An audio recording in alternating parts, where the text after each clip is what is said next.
네, 이른바 이정근 녹취 파일에서 출발한 더불어민주당 전당대회 의혹이 정치권 전반으로 번지고 있습니다. 관련 내용과 정치권 소식 뉴스 돋보기에서 짚어보겠습니다. 정치부 강용호 기자 나와 있습니다.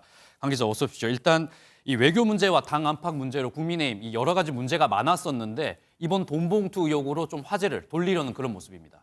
네, 국민의힘은 프랑스에 머물고 있는 송영길 전 대표가 자진 귀국을 해 검찰 조사를 받아야 한다고 촉구하고 있는데요.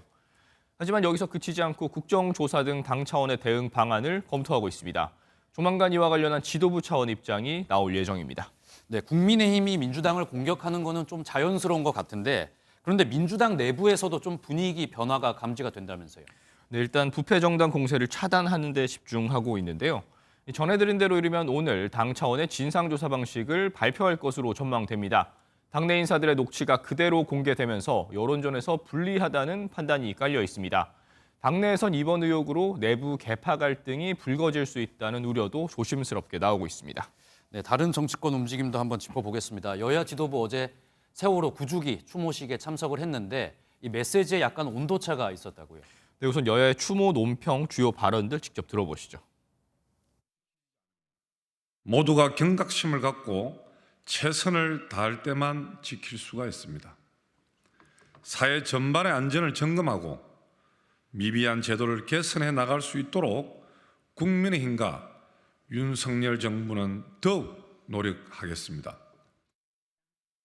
그러나 대한민국은 또다시 국가의 책임을 외면한 채 159명의 젊은 생명을 떠나보내고 말았습니다. 9년이 지난 지금 국가는 달라졌는가?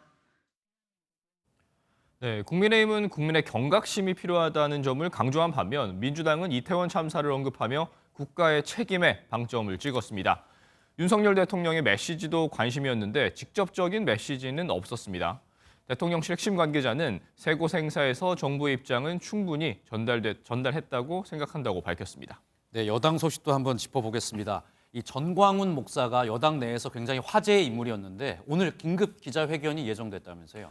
네, 전 목사는 오늘 오전 기자회견을 열고 국민의힘과 결별을 선언할 예정입니다. 5.18 정신의 헌법 전문 수록에 반대하거나 정치인은 종교인의 감시가 필요하다 등의 돌발 발언으로 여권 내부에서도 전 목사와 거리를 둬야 한다는 비판이 나왔었는데요. 홍준표 대구시장 SNS에 손절해야 할 사람에게 손절당하는 치욕스러운 일이 생기게 됐다고 비판했습니다. 그러면서 자신의 상임고문직 해촉을 결정한 김기현 대표를 맹비난했는데요. 당을 욕설 목사에게 바친 사람에 대한 처리는 어떻게 하는지 지켜보겠다며 전 목사 옆에서 설화를 빚은 김재원 최고위원의 징계를 거듭 촉구했습니다. 네, 또 민주당이 대통령실과 특히 김건희 여사를 비판했다고 하는데 이건 어떤 내용입니까? 네, 최근 김건희 여사의 대외 행보가 많았는데요.